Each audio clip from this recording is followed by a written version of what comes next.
अस्सलामु अलैकुम वरहमतुल्लाहि वबरकातुहू। मेरा नाम फ़ुज़ैल ख़ान है और आज की इस तवील लेकिन इम्पॉर्टेंट वीडियो में मैं आप सबको खुशामदीद कहता हूँ।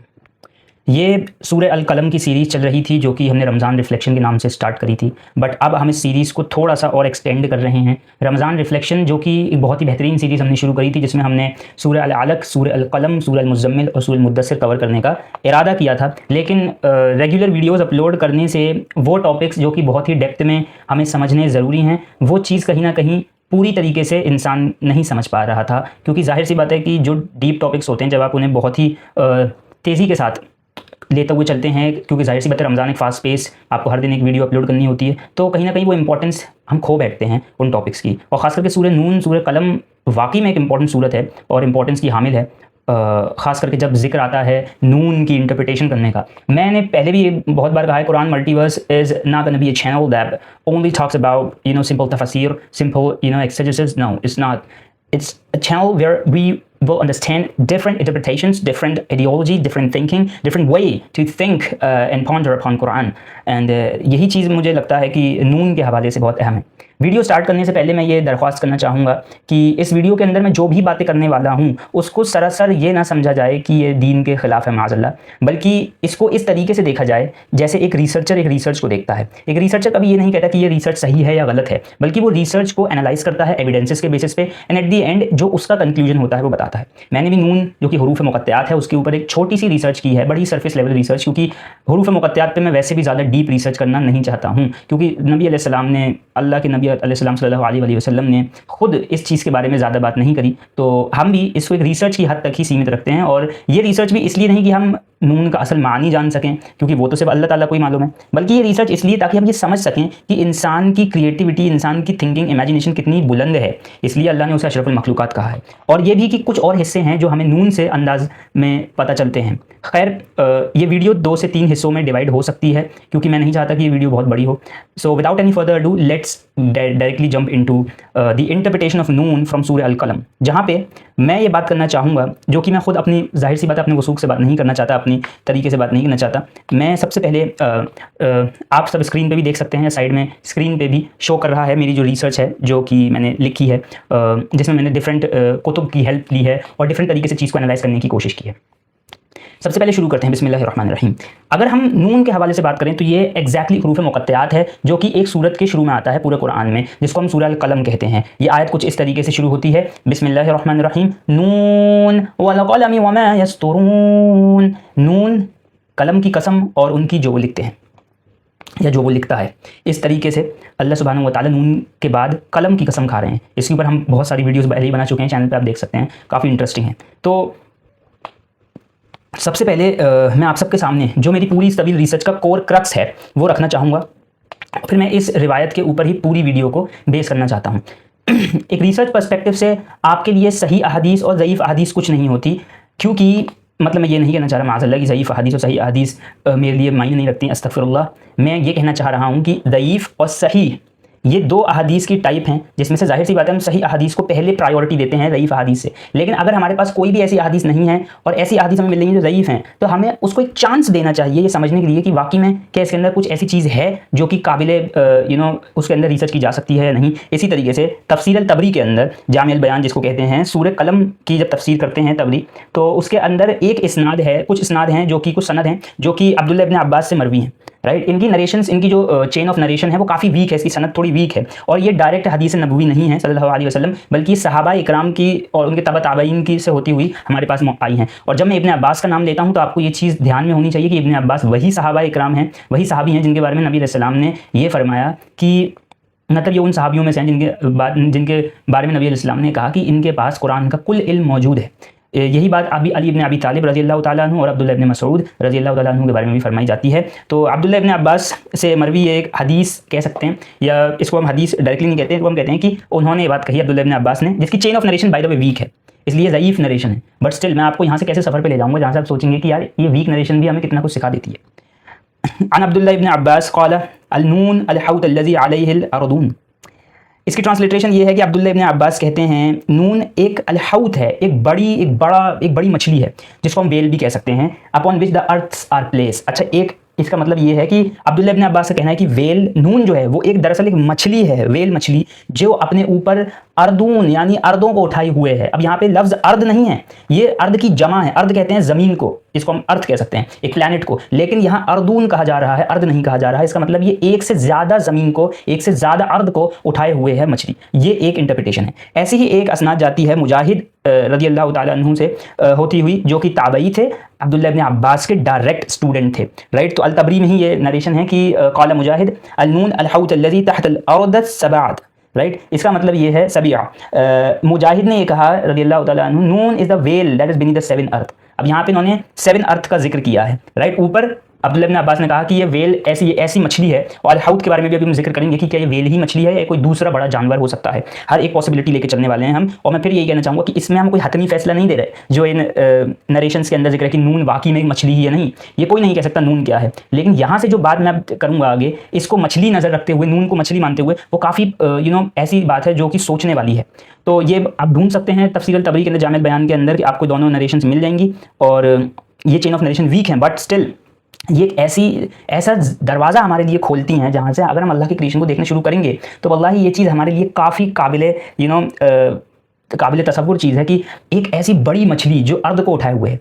इसके लिए हमें दो तीन चीज़ें समझनी होंगी कि मछली ही क्यों, और वो बड़ी मछली जिसको हम वेल कह रहे हैं एक बड़े सेंस में, क्योंकि हमारी दुनिया का सबसे बिगेस्ट मैमल अभी तक का जो पाया जाता है ब्लू वेल है, और ये इतना बड़ा है कि डायनासोर्स भी इसके आगे छोटे मालूम होते हैं, और इससे बड़ा ना आज तक हमें मैमल मिला है और ना ही अभी मिलने के इम्कानात हैं। ठीक है, यहाँ से दो चीज़ें हमारे पास जो आती हैं, वो उसमें से पहली चीज़ मछली है। मछली अपने आप में एक इंपॉर्टेंस की हामिल है। मछली का जिक्र कुरान में कई दफ़ा आया है, और कुरान के अलावा जो बाकी आसमानी किताबें हैं जैसे कि तौरात और इंजील, इसके अंदर भी मछली का जिक्र काफ़ी ज़्यादा आया है।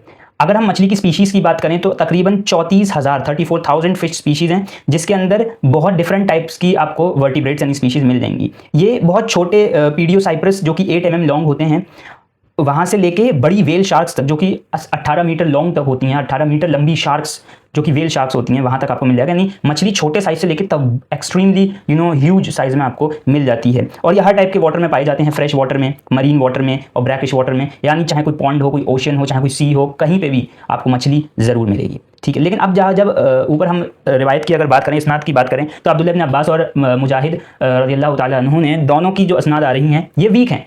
मैं आपको पहले बता दूं, तो कोई भी ये ना सवाल उठाए कि यार वीक असनाद पे हम कैसे कह सकते हैं कि ये चीज़ें, ये सब तो इजराइलियात के अंदर कंसीडर की जाती हैं। आपको जो मेन स्ट्रीम स्कॉलर्स हैं ये आपको बात कहते हुए बात ये कहेंगे आपको यूजुअली कि ये सब चीज़ें तो हम क्यों मानें, क्योंकि तो इजराइलियात हैं। बिल्कुल बेशक इजराइलियात हैं, आप इसे ना मानें अगर आपको नहीं मानना है, लेकिन कुछ सवालात हैं, अगर आप उनके जवाब दे सकते हैं तो बेशक आप इस चीज़ को ना मानें। अगर आप जवाब नहीं दे सकते तो फिल वक्त हमारे पास सिर्फ एक यही आंसर रह जाएगा जो आज की इस वीडियो में इंशाअल्लाह ताला मैं आपको बताऊँगा। इसके लिए हमें सबसे पहले वेल का ओरिजिन समझना होगा, क्योंकि अल-हौत का असल मतलब वेल नहीं होता। अल-हौत का मतलब होता है बड़ी मछली, एक तवील ह्यूज मछली, ठीक है ना। तो अल-हौत आज के सेंस में और पुराने सेंस में भी लेके चलें तो वेल से ही मुतशाब, यानी वेल से ही मुतशाब कह सकते हैं उसको। वेल से ही, अभी उर्दू थोड़ी वीक है, वेल से ही कनेक्टेड लगती है वो मछली, और वेल जितनी बड़ी ही मछली वो हो सकती है। हमारे पास तो वेल का है सबसे बड़ा एग्जांपल, तो हम वेल के ऊपर ही ज़रा बात करने वाले हैं। वेल का अगर हम ओरिजिन देखें तो वेल शुरुआत में क्योंकि मैमल थी तो ये लैंड से सी के अंदर ट्रांजिट हुए हैं। मैं डायनासोर्स के एज में पहुंच चुका हूँ, बल्कि शायद उससे भी पहले वाले एज में।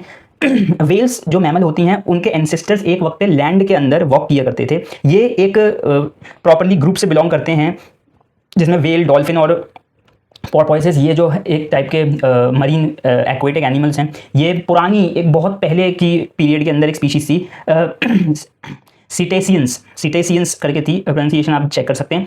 सिटेसियंस के अंदर वेल्स, डॉल्फिन और पोर्पोइस जैसे जानवर इनसे डिराइव हुए हैं आगे जाके एवोल्यूशनरी फेज के दौरान, ठीक है ना। जो कि आजकल के टाइम में आप कह सकते हैं कि लैंड में हिप्पोज भी इन्हीं की स्पीशीज में से पाए जाते हैं। तकरीबन आज से मैं आपको 50 मिलियन साल पहले ले जाऊँगा, ठीक है, ईसोइन पीरियड के अंदर, ओसीन पीरियड के अंदर। अब यहाँ पे मेरी प्रोनाउंसिएशन थोड़ी गलत हो सकती है। ओसीन पीरियड जो कि बल्कि ये इतना पुराना पीरियड है कि एक जो डायनासोर्स के पीरियड थे, 3 डायनासोर्स के पीरियड जो आए हैं, टायरेसिक, जुरासिक और क्रिटेशियस, ये उससे भी पहले का एरा है, ठीक है। यानी ये पेलियोलॉजिक वो कौन सा एरा था, मतलब डायनासोर्स के जो एरा थे, इससे पहले वाला मुझे याद नहीं आ रहा।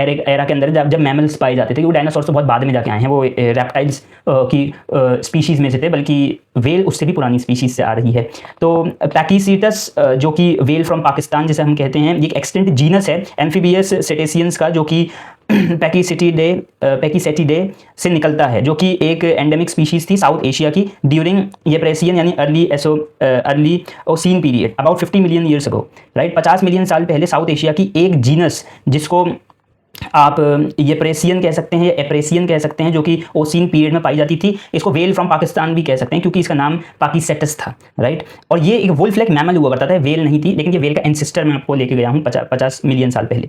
ये 1 से 2 मीटर के होते थे, यानी 3 फीट या तकरीबन, ज़्यादा लंबा जाए तो 6 फुट से 7 फुट तक ये होते थे लंबे।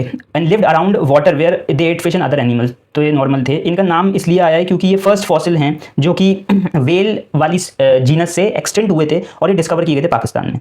आज भी पैलियोंटोलॉजिस्ट जो हैं वो इसको एक बेसल वेल मानते हैं, यानी एक ऐसी वेल मानते हैं जो कि एनिमल से, टेरेस्ट्रियल मैमल से सॉरी एक्वेटिक मैमल में कन्वर्ट हुआ था। आगे भी इसकी और बहुत सी कहानी है। तो यहाँ से धीरे धीरे ये क्रोकोडाइल वाली स्टेज के अंदर आना शुरू हुआ। एक्जैक्टली क्रोकोडाइल नहीं, क्रोकोडाइल वाली स्टेज में आना शुरू हुआ, जिनको एम्बुलोसेटस कहते हैं, यानी एक ऐसी वेल जो कि तैर भी सकती है और चल भी सकती है, काइंड ऑफ क्रोकोडाइल टाइप की, ठीक है ना। और ये भी पाकिस्तान से ही हमें मिलती है, इसकी जो फॉसिल्स हैं। इसके बाद कच्छीसेटस जो है ये भी उसी पीरियड की है, और ये कच्छीसेटस नाम से पता चला है कच्छ वाले एरिया में, यानी इंडिया पाकिस्तान के बॉर्डर पे जो एरिया ऑफ कच्छ है वहाँ से ये इसकी स्पीशीज़ हमें मिलती हैं। इसके बाद रोडोसेटस। अब जहाँ पे सेटस का वर्ड इंपॉर्टेंट है क्योंकि ये सारी वो स्पीशीज हैं जो ट्रांजिट हो रही हैं पानी से, लैंड से पानी में, राइट। ये वो स्पीशीज हैं और ये सब क्या कह सकते हैं, सेटस जो है ना वो लैटिन वर्ड है वेल के लिए। ये सब जो है अब एक्सटेंट हो चुके हैं। ऑब्वियसली इतनी पुरानी स्पीशीज़ की बात कर रहा हूँ, 50 मिलियन साल पहले वाली स्पीशीज़ के बारे में। ये भी एक ऐसी टाइप की स्पीशीज़ थी जो कि शॉर्ट लिम्स होते थे, इनके शॉर्ट हैंड्स होते थे और फीट होते थे, और ये वेब्ड होते थे, यानी तैरने के लिए जैसे एक डक के पैर होते हैं वेब्ड फीट, वैसे होते थे। ये तैरने के लिए काफ़ी अच्छे होते थे, और ये एक तरीके से समझ लिए रेप्टाइल से, मतलब पूरी तरीके से अब ये पानी के अंदर आना शुरू हो चुके थे। फिर डायनासोर्स का पीरियड स्टार्ट होता है, और बैसिलोसॉरस टाइप के डायनासोर जिन्हें हम किंग लिजर्ड कहते हैं, वो भी एक तरीके से वेल से लेट ओसीन पीरियड के अंदर, जो कि अर्ली फेज था डायनासोर्स के स्टार्टिंग का, क्योंकि जाहिर सी बात है जब ये मैमल्स धीरे धीरे एक्वा यानी पानी के अंदर जाना शुरू हुए तो वहाँ से डायनासोर जो है एज अ रेप्टाइल इमर्ज हो रहे थे, जिसमें 2 टाइप आपकी पाई जाती हैं। एक तो वो डायनासोर जो कि पानी से निकले और हार्बीवोर्स बने, जिन्हें हम अभी मुझे याद नहीं आ रहा क्या कहते हैं, मैं भूल गया, बट 2 टाइप के डायनासोर्स होते थे। एक होते थे आपके जो कि कार्निवोर्स होते थे लाइक टीरेक्स, एंड एक होते थे स्यूरोपॉड्स वो होते थे जो कि घास फूस खाया करते थे। थ्योरोपॉड्स वो होते थे जो कि मांस वास खाया करते थे, यानी कार्निवोर्स होते थे थ्योरोपॉड्स साइज में छोटे होते थे, और जो सौरोपॉड्स थे वो बड़े होते थे, लेकिन वो पानी में ज़्यादातर टाइम स्पेंड किया करते थे। ये उससे पहले वाले मैमल्स की मैं बात कर रहा हूँ, बैसिलोसॉरस की। अब आप सोच रहे हो कि तुमने स्टार्ट बात करी थी नून से और तुम पहुंच चुके हो बैसिलोसॉरस में, तो ज़रा रुकिए, अभी मैं आपको समझाता हूँ सारी चीज़ें। तकरीबन उस दौर की बात है जब 30 से 40 मिलियन साल हो चुके थे, ठीक है ना। और अब जो है डायनासोर्स इमर्ज हो रहे थे, और ये उससे पहले जस्ट पहले वाली स्पीशीज़ थी। ये भी जो हैं ये इस तरीके से आए थे, ट्रांजिट हुए थे पानी में, और धीरे धीरे ये उस तरीके से चेंज होते गए डायनासोर्स के अंदर। जो किंग लिजर्ड यानी बैसिलोसॉरस थे वो एक predatory prehistoric archaeocete whale, right, जो कि लेट ओसीन पीरियड के अंदर आए थे 41.3 to 33.9 मिलियन ईयर्स अगो। ये फर्स्ट डिस्क्राइब होते हैं 1834 के अंदर, जब it was the first archaeocete and a prehistoric whale known to science. ये एक वेल थी। अक्सर वेल की, हम जब वेल को सोचते हैं तो हमें लगता है कि यार वेल तो बस वही एक ब्लू वेल और ये सब हो सकती है, बट अभी धीरे धीरे आप समझेंगे कि ये ऊपर से चलती हुई आ रही है एवोल्यूशनरी फेज के अंदर। तो ये इस टाइप के वेल्स होते हैं। अच्छा, अब हम 34 मिलियन ईयर्स के अराउंड आ जाते हैं, क्योंकि हमने 50 मिलियन साल से शुरू किया था, अब हम 34 के अराउंड आ जाते हैं। और यहाँ पे ये वो दौर है जब क्रिटेशियस पीरियड खत्म हो चुका था, डायनासोर एक्सटिंक्ट हो चुके थे काइंड ऑफ, और मैमल्स बचे थे, मैमल्स सर्वाइव कर गए थे, खास करके जो एक्वेटिक मैमल्स थे वो तो सर्वाइव कर ही गए थे। तो अब वेल्स की ये वो दौर था जब वेल्स 2 स्पीशीज में स्प्लिट हो गई।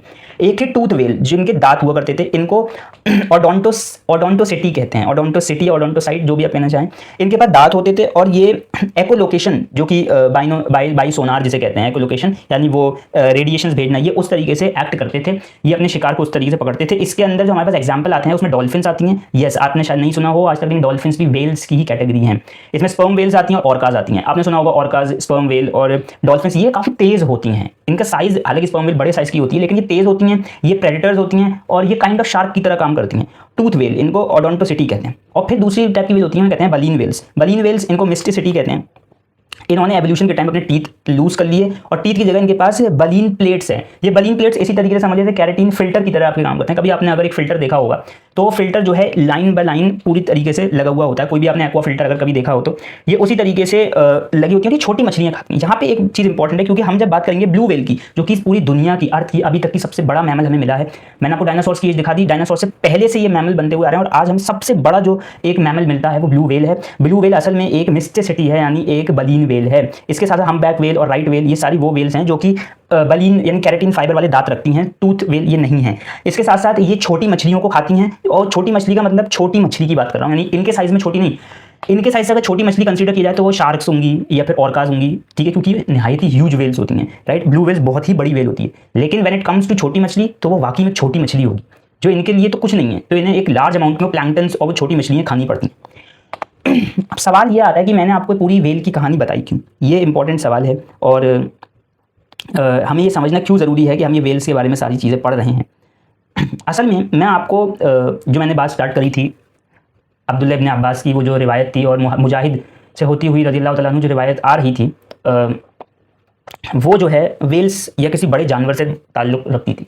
वेल्स का जिक्र सिर्फ और सिर्फ उस तरीके से कुरान में नहीं आता।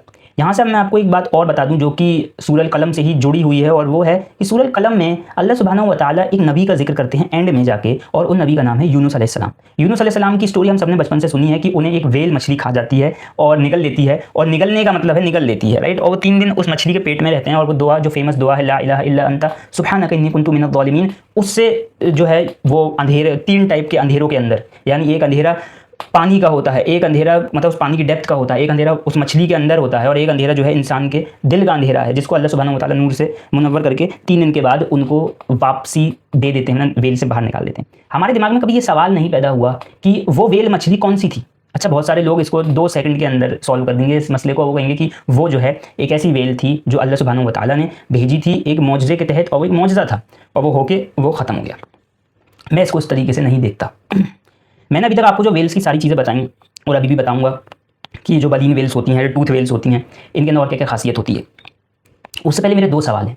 अभी मैंने आपको बताया कि बलीन वेल्स जो होती हैं और यहाँ तक कि टूथ वेल्स भी जो होती हैं, इनके हलक यानी जो इनका हलक का साइज़ होता है वो इतना बड़ा नहीं होता कि ये किसी इंसान को निगल सके।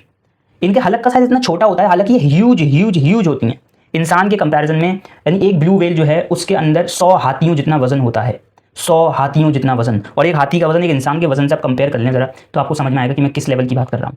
यहाँ पे वो वेल भी, ब्लू वेल भी एक इंसान को निगल नहीं सकती। तो अगर हमारा ये परसेप्शन है कि यूनुस अलैहिस्सलाम को एक वेल मछली ने खाया था, तो वेल मछली एक इंसान को निगल तो सकती ही नहीं, और जाहिर सी बात है साबुत निगलना है। यहाँ तो ऐसा भी नहीं है कि पहले इंसान को वो किया जाए, हिस्सों में टुकड़ों में बांटा जाए और फिर उसे निकले, नहीं, ऐसा तो कोई जिक्र नहीं है कि अल्लाह सुब्हानहू व तआला वेल ने निकला और फिर अल्लाह सुब्हानहू व तआला अंदर असेंबल किया, ऐसा तो कुछ नहीं है।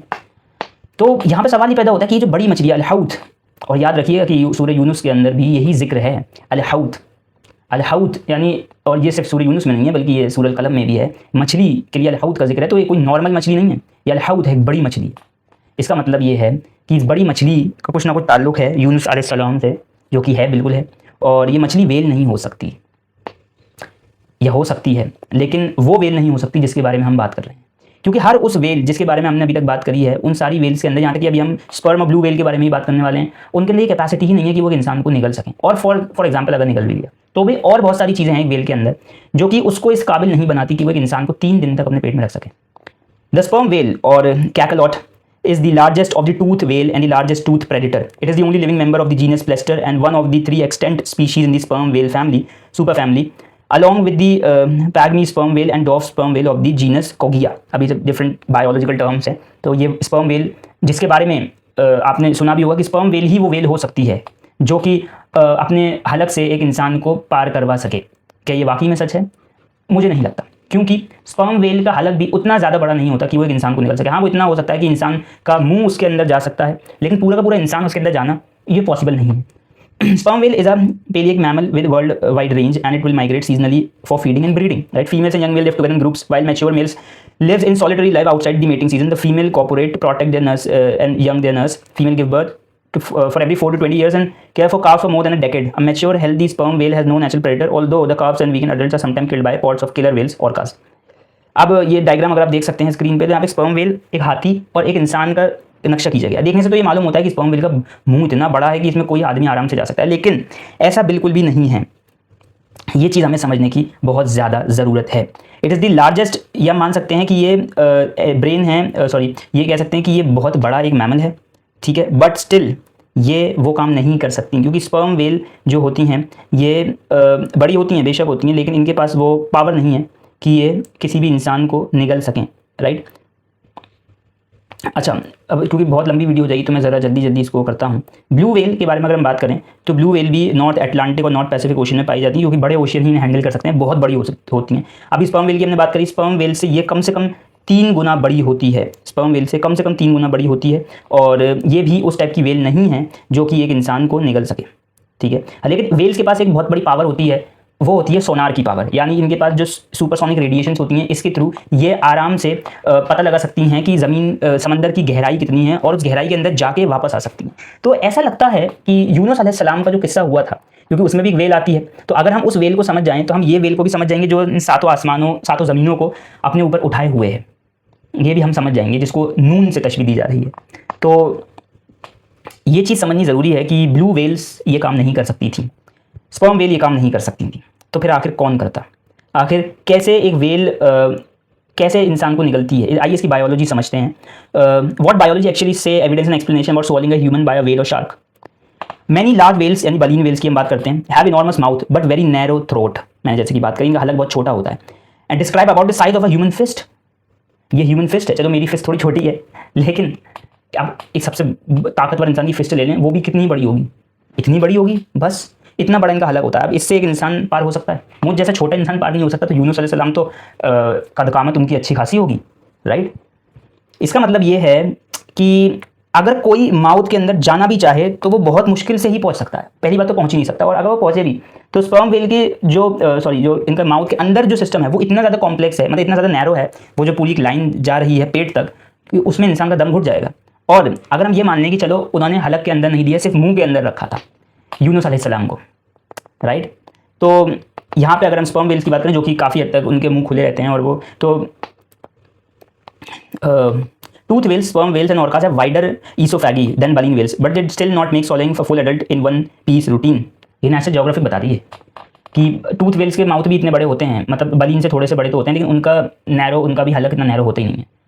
और यहाँ पे ये बात भी जो लोग कहेंगे कि उन्होंने सिर्फ अपने मुंह में रखा हो सकता है उस वेल ने, पॉसिबल नहीं है, क्योंकि बात ये अंदर की ही हो रही है, सॉलो करने की ही बात हो रही है। यहाँ पे सॉलो किया गया है यूनुस अलैहिस्सलाम को, सिर्फ वेल के माउथ में नहीं रखा गया यूनुस अलैहिस्सलाम को। तो यहाँ पे ये चीज़ समझना बहुत मुश्किल है। और जब हम बड़ी वेल्स की बात खत्म कर देते हैं तो शार्क्स का कोई तसव्वुर नहीं आता, क्योंकि अल-हौत का जब जिक्र अल्लाह सुब्हानहू व तआला करते हैं यूनुस अलैहिस्सलाम के किस्से में, तो अल-हौत का मतलब ही एक बड़ा एनिमल होता है, एक बड़ी मछली होती है, सॉरी। तो बड़ी मतलब बड़ी ना सेंस की बहुत बड़ी ह्यूज मछली होती है, तो वो वेल ही हो सकती थी, ब्लू वेल या फिर स्पर्म वेल, क्योंकि यही दो सबसे बड़ी वेल्स हैं दोनों कैटेगरी के अंदर, बलीन या टूथ। और ये दोनों ही इस काबिल नहीं है, बल्कि कोई वेल जो अभी तक हमने देखी पीछे से आती हुई, कोई इनमें से ऐसी वेल की स्पीशीज़ नहीं है जो कि काम कर सके। तो आखिरकार एक एनिमल कैसे एक इंसान को पूरे अपने थ्रोट से गुजार के अंदर पहुंचा सकता है, ये समझना बहुत ज़्यादा ज़रूरत है। और चलिए अगर मान लीजिए कि उसने पहुंचा भी दिया पेट तक, तो मैमलियन स्टमक जो होते हैं including whales are low in oxygen, full of strong digestive enzymes and acids. Whale also have strong muscular 4 stomachs that can crush prey. There is no breathable air in pocket comparable to human habitable space. अब जाहिर सी बात है, यहाँ पे आप कह सकते हैं कि अल्लाह सुब्हानहू व तआला ने जिंदा रखा यूनुस अलैहिस्सलाम को। ये वो मौजज़ा हो सकता है कि मौजज़ा ये नहीं हो सकता कि वेल ने निगला, मौजज़ा ये है कि वेल के पेट में रहे यूनुस अलैहिस्सलाम। लेकिन सवाल तो यही पैदा होता है कि निगलना is the first step, the second step is पेट में रहना। अब पेट में डाइजेस्टिव एंजाइम्स हो सकते हैं और बहुत ही ज़्यादा डिफरेंट ब्रीदिंग पावर डिफरेंट हो सकती है कि आपकी बिल्कुल ही सांस रुक जाए, लेकिन सवाल ये पैदा होता है कि निगला ही कैसे। समझ में तो ये आने वाली बात नहीं है कि वेल की फिजियोलॉजी समझ में इस काबिल है ही नहीं कि वो एक इंसान को निगल सके। रहना तो फिर अंदर अल्लाह के ऊपर है ना, कि अल्लाह ताला जिसको रखना चाहें वो रख सकते हैं। अब आप कह ये भी सकते हैं कि अल्लाह चाहें तो वेल निगल भी सकती है, बिल्कुल ऐसा हो सकता है। और मैं यही कहना चाह रहा हूँ कि वेल ने निगला है, या वेल जैसी एक मछली ने, या वेल जैसी स्पीसीज़ की एक बड़ी जो यानी जिसे अल-हौत कहा जा रहा है, उसने निगला है यूनुस अलैहिस्सलाम को। लेकिन वो कहाँ से आई थी और वो कैसी थी, ये समझना इस पूरी जो एविडेंस है उसका पार्ट है। ये चीज़ समझना इस पूरी रिसर्च का पार्ट है। वेल स्पेसिफिकली कहाँ से आई थी ये समझ जो जाएगा उसको समझ में आ जाएगा कि वो वेल किस टाइप की थी। इस एविडेंस से हमें ये पता चल जाता है कि नून यानी अल-हौत या फिश जैसे हम कहते हैं, वो उसने स्वॉलो किया था यूनुस अलैहिस्सलाम को। Was not even the largest of all mammals, ठीक है ना। And this could be any other aquatic animal either, because in the Quran and other biblical sources it is written that Prophet Yunus was swallowed by a fish, not any other being. अब आप कह सकते हैं deep sea के अंदर बहुत बड़े बड़े एनिमल्स हो सकते हैं, जाइंट एनिमल हो सकते हैं, यार हो सकते हैं, बट फर्स्ट ऑफ ऑल उसमें से जो भी जाइंट एनिमल है वो एक एनिमल नहीं, एक मछली होनी चाहिए, क्योंकि जिक्र अल हौत का आया है। और ये मैं रिवायत की बात नहीं कर रहा जो जिसकी शुरुआत मैंने की थी आज इस वीडियो में, बल्कि मैं यूनुस अलैहिस्सलाम की कहानी में आपको लेके आया हूँ। तो मैं यूनुस अलैहिस्सलाम की कहानी की बात कर रहा हूँ, उस वाक़े की बात कर रहा हूँ जिसमें अल हौत ने निकला था यूनुस अलैहिस्सलाम को, ना कि किसी दूसरे जानवर ने, किसी दूसरे दाब्बा ने। तो ये कहना भी बेवकूफ़ी है कि कोई दूसरी ऐसी मखलूक आई थी जिसने निकला था, नहीं, वो एक वेल ही थी। लेकिन वेल मतलब वो एक बड़ी मछली थी जो कि प्रॉबेबली वेल से भी बड़ी हो सकती है, राइट। तो इसका मतलब ये है कि या तो वो वेल हो सकती थी किसी दूसरी स्पीशीज़, किसी दूसरी जगह से आई हुई, या फिर क्योंकि यही होता है कि अगर वो वेल इस दुनिया में होती किसी भी पॉइंट ऑफ टाइम पे तो वो हमें ज़रूर मिलती। ऐसा नहीं हो सकता कि वो सिर्फ एक हो और उसकी स्पीशीज़ अब एक्सटेंड हो चुकी हो। प्रॉबेबली पॉसिबली हो सकता है, बट इसके चांसेस काफ़ी कम हैं कंपैरेटिवली इसके चांसेस होने के कि वो अभी भी ज़िंदा हो, राइट। और वो गहरे समंदरों में से आई हो, उसने यूनुस अलैहिस्सलाम को निगला हो और वो वापस उन्हीं समंदरों के अंदर चली गई हो, ये समझना ज़रूरी है।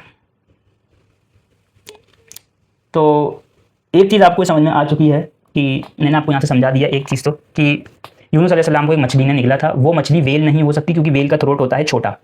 वेल की कोई दूसरी स्पीशीज़ हो सकती है, बिल्कुल हो सकती है, लेकिन क्या वो अर्थ में पाई जाती है? बिल्कुल नहीं पाई जाती, क्योंकि अगर वो पाई जाती तो फर्स्ट वो कभी ना कभी सरफेस पे आती। इस पूरी हिस्ट्री के अंदर हमें कोई ऐसा अकाउंट नहीं मिलता जहाँ पे जलील और कदीर मछली जो कि वेल से भी 1000 गुना बड़ी हो, वो आई हो सरफेस पे, और पॉसिबली अगर आई भी हो तो उसका हलक इतना बड़ा हो कि वो इंसान को निकल सके। ये हो नहीं सकता, मतलब हुआ नहीं है, किसी के पास इसका कोई सबूत नहीं है। और अगर ऐसा हुआ था यूनुस अलैहिस्सलाम के किस्से में, तो इसका मतलब है कि वो मछली अल्लाह सुब्हानहू व तआला का कोई मौजज़ा तो थी, ऑब्वियसली मौजज़ा थी, लेकिन वो कहीं से आई थी। Probably it could be some other species of a fish, probably a whale, जो कि एक दूसरे रेल्म से इस रेल्म में बुलवाई गई हो, आई गई हो एक मकसद के लिए, और अपना मकसद पूरा करके वो चली गई हो। इसका जवाब पानियों में है। पानी हमेशा से एक दरवाजे की तरह काम करता है, और इसके ऊपर डिफरेंट वीडियोस बनाई जा सकती हैं कि पानी एक डिफरेंट डायमेंशन को कैसे कनेक्ट करता है। डीप वाटर के अंदर एनिमल्स होते हैं, बेशक होते हैं, जिनके बारे में आज तक रिसर्च नहीं की गई होगी, बट उसमें से बहुत सारे एनिमल्स, स्पेसिफिकली अगर वो एक वेल है तो उसको ऊपर आना लाजमी था, क्योंकि वेल जो है वो सरफेस पे हमेशा आती हैं ब्रीथ करने के लिए। और अगर वो कोई वेल नहीं है, स्टिल अभी तक की रिसर्चेज यही बताती हैं कि कोई भी बड़ी मछली, वेल जितने साइज की मछली, डीप वाटर्स में रह ही नहीं सकती। वहाँ का इन्वायरमेंट इतना अच्छा होता ही नहीं है कि मछली में सर्वाइव कर जाए।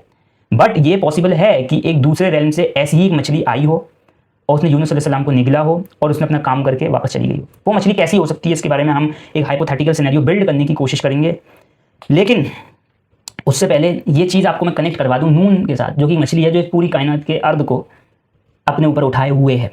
इस रिवायत में वीकनेस हो सकती है, लेकिन ये रिवायत वीक है, ये रिवायत मौजू नहीं है, यानी ये रिवायत गलत नहीं है टोटली, ये वीक है।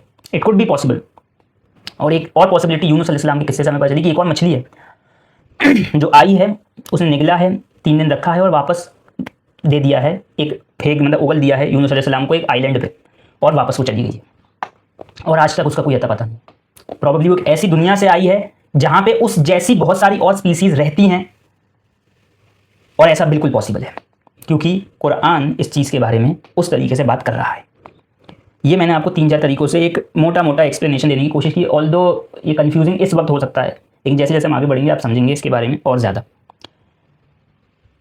बायोलॉजी उस फिजिकल स्पीसीज़ को किस तरीके से डिपिक्ट करती है, इसके बारे में हमने हाइपोथेटिकल सिनेरियो बिल्ड किया है, जो कि इंसान को निगल सकती है। और हम उस वेल जिसने यूनुस अलैहिस्सलाम को निगला है उसके बारे में थोड़ा सा करेक्ट कैरेक्टर बनाने की कोशिश करते हैं उसका। सबसे पहली बात, ये फिक्शनल कैरेक्टर होगा क्योंकि इसको हम बना रहे हैं हाइपोथेटिकली। वो कैसी हो सकती थी मछली, वो तो अल्लाह ही बेहतर जानते हैं। सबसे पहली चीज़, उसके पास it has huge cavernous oral cavity, wide round mouth opening like a whale shark, but the mouth opening leading into a true pharyngeal chamber rather than immediately narrowing. ठीक है ना। अभी जो बायो वाले स्टूडेंट हैं वो समझ पाएंगे कि उसका एक वाइड राउंड माउथ हो सकता है, एक ओपनिंग हो सकती है, मैं हलक की बात कर रहा हूँ, जहाँ से जो कि अ ट्रू फेरेंगियल चेम्बर, जो कि एक ट्रू फेरेंगियल चेम्बर के थ्रू लेके जाएगी। ठीक है ना। फेरेंगियल चेम्बर यानी फूड पाइप या फिर एयर पाइप जिसे कहते हैं, प्रॉब्ली एयर पाइप कहते हैं, एयर पाइप जो होता है ना उसके थ्रू लेके जाएगी rather than immediate narrowing. Extensible elastic pharynx and esophagus, tissue layered with strong elastic fiber like rugs of some snake that allow the throat to dilate 40-50 cm cross section without tearing, large enough for an adult human chest to pass through. यानी उसके अब ये pharynx का size और oesophagus का size बता रहे हैं, जिससे आसानी से इंसान जा सकता है, क्योंकि जाहिर सी बात है ईसोफेगस थोड़ा सा आपको कंप्रेस करता है जो भी खाना होता है। तो अगर एक इंसान जा रहा है उस वेल में तो उसको बिना कंप्रेशन के आसानी से पहुंचा दिया जाए, ये एक टास्क हो सकता है उस ईसोफेगस का, जिस हाइपोथेटिकली हम सिनेरियो को बिल्ड करने की कोशिश कर रहे हैं। Expandable pharyngeal pouch, air reservoirs, a collapse airway chamber immediately behind the mouth with reinforced wall that can hold a significant pocket of air. यानी एक तरीके से ब्रीदेबल ऑक्सीजन का एक चेंबर मौजूद हो जहां से अंदर फेरेंक्स के जो फेरेंगियल पूरा पाउच है उसके अंदर जाते वक्त ऑक्सीजन की कमी ना हो, right, if the animal is resting at the surface. और ये यूज इसलिए हो क्योंकि एनिमल जो है, वेल्स आपको पता है सरफेस पे आके ब्रीद करती हैं, तो इसका मतलब ये है कि वो फेरेंगियल पाउच जो है वो मौजूद होना जरूरी है एक वेल के अंदर, जो कि जिस वेल की हम बात कर रहे हैं। Slow digestive chemistry plus compartmentalised stomach, multi chamber stomach, way first chamber purely mechanical, second chamber has delayed acidic digestion, low basal stomach acidity, low enzyme activation, क्योंकि सर्वाइवल टाइम चाहिए। अब यहाँ पे आके मैं ये कहना चाहूँगा कि ये बिल्कुल डिफरेंट हो सकता है, क्योंकि 3 दिन रखना किस तरीके से रखना हो ये अल्लाह ही बेहतर जानते हैं। बट जो पहली जो प्रॉब्लम थी ना, जो हमें आइडेंटिफाई करनी ज़रूरी थी कि वो वेल, क्योंकि मैं आपको इसलिए इस वेल के बारे में बताने के लिए यहाँ पे लाया हूँ, मेरा मकसद ये नहीं है कि वो रहे कैसे 3 दिन, दैट कुड बी अ मुजज़ा and that has to be a मुजज़ा, जाहिर सी बात अल्लाह ताला ने रखा, बट वेल के माउथ के थ्रू पास कैसे हो गए, वो किस टाइप की वेल थी कि उसने निगल दिया, दैट इज वन थिंग जो हमें सोचने पे मजबूर करती है कि अगर वो एक वेल थी तो वो दुनिया की वेल नहीं हो सकती, क्योंकि इस दुनिया पे जितनी वेल्स हमने सबके बारे में स्टडी कर लिया उसमें से कोई भी ऐसी वेल नहीं है। इसका मतलब वो वेल या तो एक ऐसी स्पीसीज है जो किसी ने देखी नहीं है, एक्सटेंट हो चुकी है, that could B one possibility, या वो एक ऐसी वेल है जो किसी दूसरे रेलम से आई है जहां उस जैसी बहुत सारी स्पीसीज पाई जाती हैं जिनके माउथ इस टाइप के होते हैं, जैसे मैंने आपको बताया, प्रॉब्ली इससे भी ज्यादा स्पेशलाइज्ड हो सकते हैं, और वो एक प्रॉपर मकसद के तहत इस दुनिया के अंदर आई। कहां से आई? पानी से आई, डीप वाटर से आई, और इस डायमेंशन के अंदर आके उसने यूनुस अलैहिस्सलाम के साथ वो पूरा किस्सा किया और वापस चली गई उसी डायमेंशन से जहां से वो आई थी। And that dimension is important to understand. मैं उस डायमेंशन तक आपको ले जाना चाह रहा हूँ।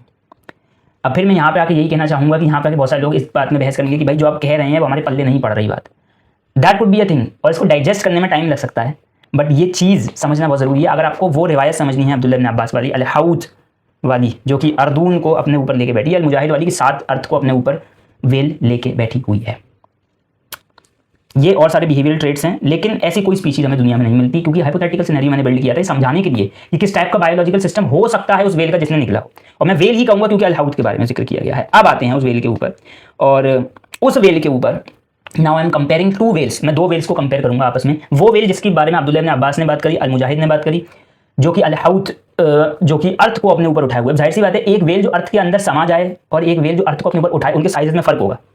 एंड व्हेन आई से अर्थ, तो ये याद रखें कि अरबी के अंदर जो दोनों सहाबा इकराम ने उन्होंने अर्द का लफ्ज़ इस्तेमाल किया है, और वो भी अर्दून का लफ्ज़ इस्तेमाल किया है।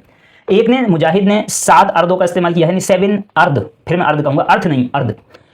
और अब्दुल्लाह इब्न अब्बास ने रज़ियल्लाहु तआला अन्हु बात की है अर्दून की, यानी एक से ज़्यादा ज़मीन। अब अर्द ज़मीन को कहते हैं, अर्द इज़ नॉट ओनली अर्थ।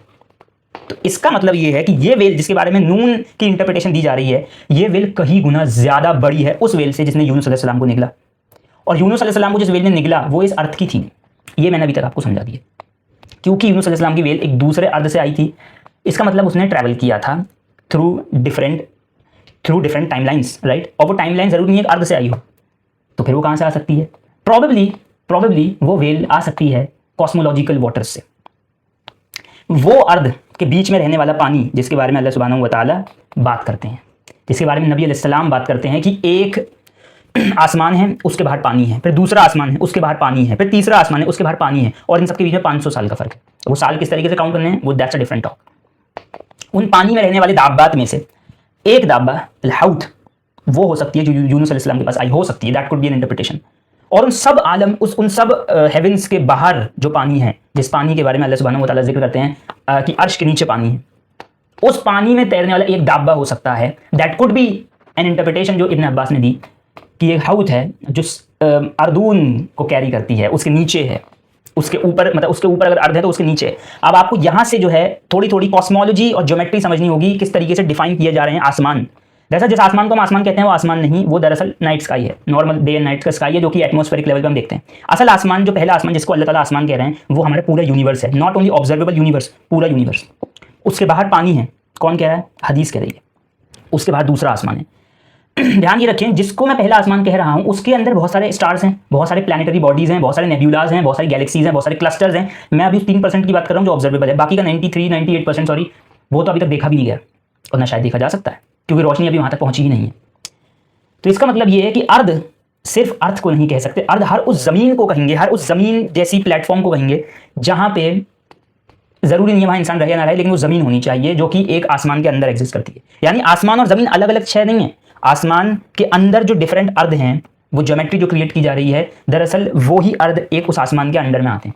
यानी समझ रहे हैं, यानी वीनस, नेपट्यून, मर्क्यूरी, ये सब जो हैं ये अलग अलग अर्थ हैं उस आसमान में जिसको हम पहला आसमान कहेंगे। और इसी तरीके से लाखों करोड़ों जितने भी प्लैनेट्स और प्लैनेटरी बॉडीज हैं, रॉक्स हैं, एस्ट्रॉइड्स हैं, वो सब अर्थ की कैटेगरी में आएंगे उस एक आसमान के अंदर। उसके बाद पानी है, उसके बाद दूसरा आसमान है, और उस दूसरा आसमान की ज्योमेट्री भी सेम है कि उसके अंदर भी डिफरेंट अर्थ मौजूद हैं।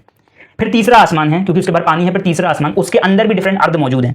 ये ज्योमेट्री रिंग टाइप की बन रही है, और इसकी मिसाल नबी इस्लाम इस तरीके से देते हैं कि सपोज करो कि पहला आसमान जो है वो एक अंगूठी है, तो दूसरे आसमान की निस्बत उस पहले आसमान की निस्बत दूसरे आसमान तक इतनी है कि जैसे एक अंगूठी जो है वो एक सहरा में हो, एक रेगिस्तान में हो, और दूसरे आसमान की निस्बत तीसरे आसमान से ऐसी है जैसे कि एक अंगूठी सहरा में हो, और तीसरा आसमान चौथे आसमान की निस्बत उस अंगूठी की तरह है जो सहरा में हो, और इसी तरीके से सातों आसमान की ज्योमेट्री है। यानी साइज आप देख सकते हैं कितना बड़ा है। और इब्न अब्बास कह रहे हैं कि अल-हौत वो मछली है जो उन सारे अर्ध के बाहर है, क्योंकि जाहिर सी बात है उन अर्ध को ऊपर उठाए हुए होने का मतलब ये है कि वो उन अर्ध के बाहर है। इसका मतलब ये बनता है कि वो मछली एक नॉर्मल मछली नहीं हो सकती, यहाँ तक कि वो यूनुस अलैहिस्सलाम वाली मछली भी नहीं हो सकती, वो उससे भी कई हज़ार गुना ज़्यादा बड़ी मछली हो सकती है। And that could be possible, क्योंकि सातों आसमान के बाहर पानी है और पानी के ऊपर अल्लाह का अर्श है। इसका मतलब उस पानी के अंदर कोई ना कोई ऐसा दाब्बा हो सकता है जो इतना बड़ा हो कि वो सारे आसमानों के जितने अर्ध हैं उसको उठाए हुए हो। That could B N interpretation. ये बिल्कुल भी नेग्लेक्ट नहीं की जा सकती। वो क्या है, कैसा है, कहाँ रहता है, ये हम नहीं कह सकते, बट आसमानी ज्योमेट्री, उसका साइज ये एविडेंटली बता रहा है कि ऐसा पॉसिबल हो सकता है। तो इस बात को सरासर इजराइलियात कह के झुटलाने से बेहतर है कि हम इसके अंदर थोड़ी सी डीप डाइव करके इसको समझने की कोशिश करें, जो कि आज हमने किया। इसके लिए हमने अर्थ की ज्योमेट्री समझी, ठीक है, और कोशिश करी समझने की कि वो दाब्बा, ये मैंने यूनुस अलैहिस्सलाम की मछली से इसलिए कंपेयर किया है इस दाब्बा को, क्योंकि यूनुस अलैहिस्सलाम की मछली उस दाब्बा, उस बड़े वाले हौत के कंपैरिजन में ये वाला हौत बहुत छोटा है, क्योंकि जाहिर सी बात है ये इंटर अर्थ ट्रैवल कर रहा है, अर्ध से अर्ध में ट्रैवल कर रहा है। या यूं समझ लीजिए पहले आसमान का जो पानी है उस पानी से ये ट्रैवल करता हुआ आ रहा है। और याद रखिए ये जो पानी है ना, दोनों आसमानों के, तीनों आसमानों के बीच में ये चैनल क्रिएट कर रहा है। पानी से पानी में एंट्री होना इंपॉर्टेंट है, ये चीज़ समझना। ये चीज़ समझना निहायत ही इंपॉर्टेंट है कि पानी का कनेक्शन क्या है ट्रैवलिंग के साथ, कि इंटर गैलेक्टिक ट्रैवल हो रहा है, इंटर डायमेंशनल ट्रैवल हो रहा है, एक मल्टीवर्स ट्रैवल हो रहा है। और यहाँ पे दाब्बा है, मछली है, जिसको नून से तशबीहात दी जा रही हैं, क्योंकि नून भी एक ऐसी मछली है जो कि पानी में रहती है, सातों आसमानों के अर्ध को अपने ऊपर लिए गए। और यहाँ पे दो चीज़ नोटिस करने वाली है, मुजाहिद की जो वो है रिवायत, उसके अंदर सात अर्ध का जिक्र है। तो अर्ध probably could be A subset, की एक अर्ध यानी एक हेवन के अंदर के सारे अर्ध, दूसरा अर्ध यानी दूसरे हेवन के सारे अर्ध। और प्रॉबेबली इसकी ज्योमेट्री डिफरेंट हो सकती है। एक सिंपल जो हमारे पास ज्योमेट्री का एग्जांपल है इन पूरे हेवंस की, वो नबी इस्लाम की उस हदीस से ही आता है, अंगूठी और सहारा वाली, जो सबसे ज़्यादा फेमस है। बट कुछ और भी हो सकता है, वल्लाहिल अज़ीम, अल्लाह ज़्यादा बेहतर जानते हैं हमसे। लेकिन हमारी सोच का वहाँ तक पहुँचना, दैट इज़ वेरी इंपॉर्टेंट। और यही चीज़ मैंने आपको समझाने की कोशिश की। लेकिन बात अगर यहीं पर ख़त्म हो जाती तो बात कुछ और थी। बात यहाँ पर ख़त्म नहीं होती है। बात सिर्फ उस अर्ध पे, मतलब उस मछली पे, उस हाउत पे जिसको नून कहा जा रहा है, उधर बात नहीं खत्म हो रही। और याद रखिए ये चीज़ कि अल्लाह सुब्हानहू व तआला ने हदीसों के मुताबिक, नबी अलैहिस्सलाम ने ये कहा कि अल्लाह ने सबसे पहले अर्श बनाया, फिर कलम बनाया। कुछ रिवायतों में कहा पहले पानी बनाया, फिर कलम बनाया, फिर अर्श बनाया। अलग अलग तरीके से डिफरेंट हदीसों में इनका प्रेसिडेंस होता है, लेकिन पानी, कलम, अर्श ये हमेशा साथ में आते हैं। और नून पानी से ताल्लुक़ रखने वाला एक दाब्बा हो सकता है अकॉर्डिंग टू इब्न अब्बास रिवायत या अल-मुजाहिद की रिवायत के हिसाब से। और उसके बाद जस्ट अल्लाह ताला क्या कहते हैं, वल कलम वमा यस्तुरून, और मैं कसम खाता हूँ कलम की। और मैंने आपको कलम वाली वीडियो में समझा दिया कि ये वो कलम तो नहीं हो सकता जिसका जिक्र ऑर्डिनरी कलम की तरीके से आया है सूरह अल-अलक़ में, अल्लज़ी अल्लमा बिल कलम, ये वो वाला कलम नहीं है। ये वही कलम है जिसके बारे में, जिससे लौह महफूज में लिखी गई है मुक़द्दर पूरे आलम इंसान का और पूरी इंसानियत का, पूरी मखलूक को, हर मखलूक का। तो यहाँ पे एक चीज़ समझ में आती है कि कलम, नून, पानी, मछली, ये सब साथ में आ रहे हैं एक ही आयत के अंदर। और अब्दुल्लाह इब्न अब्बास की रिवायत इसको पूरा कर देती है। और ये मैं किसी इज़राइलियात की किताब से नहीं, बल्कि जामिल बयान तफसीर तबरी से उठा के बता रहा हूँ आपको बात। लेकिन अगर यहीं पे ख़त्म हो जाए तो क्या ही मज़ा होगा कि लोग फिर यहाँ पे तनकीदें करना शुरू कर दें कि नून हम फिर भी नहीं मानते कि मछली है। तो अब उनको थोड़ी सी डिफरेंट जर्नी पे हमें ले जाना होगा यहाँ से, और उन्हें बताना होगा कि नून सिर्फ एक मछली नहीं है, दैट, और ये नून एक मछली हो सकती है, या नून एक ऐसे पानी को कह सकते हैं जिसमें मछली हो। दोनों इंटरप्रिटेशन सही बैठती हैं, क्योंकि वो पानी ही तो होगा जहाँ मछली होगी, बिना पानी के कौन सी मछली। अब वो पानी किस तरीके का पानी है, that could be a different interpretation, वो एक डिफरेंट चीज़ है, क्योंकि हम सातवें आसमान के ऊपर जो पानी है उसका तो अंदाज़ा इहाता नहीं कर सकते, तो that could be a different thing. But यहाँ से जो एक ट्विस्ट आएगा और टर्न आएगा, वो कहानी आपको बड़ी समझ में आएगी, क्योंकि अब मैं आपको कोर एंशिएंट टेक्स्ट के अंदर ले जाने वाला हूँ और यही सेम 3 चीज़ें मैं आपको दिखाने वाला हूँ कि नून मछली से कैसे ताल्लुक़ रखता है। और अगर आपने रब्बुल आलमीन वाली सीरीज़ आपने देखी होगी सूरह अल फातिहा की, the who is the lord of अल आलमीन, उसमें मैं पहले ही आपको थोड़ा सा मेसोपोटामियन हिस्ट्री के अंदर लेके गया था, जहाँ पर मैंने आपको इनुमा आइलिश और एरिडोजेनेसिस, एपिक ऑफ गिलगमेश और क्या कहते हैं डिसेंडिंग ऑफ इनाना या इश्तर। ओके, कोर मेसोपोटामियन टेक्स्ट के अंदर अब हम डाइव करेंगे और यहाँ से हम ना सिर्फ ये देखेंगे कि कैसे नून और मछली और पानी जुड़े हुए हैं आपस में, बल्कि एक स्ट्रॉन्ग कनेक्शन भी रखते हैं ये आपस के अंदर। और ये क्यों मैं मेसोपोटामियन से लेके जा रहा हूँ, क्योंकि Mesopotamian is one of the oldest and ancient text that we can ever found on the earth, right. ये वो है और ये हमें मिलता है, यहाँ से हमें चीज़ें समझ में आती हैं। ओके,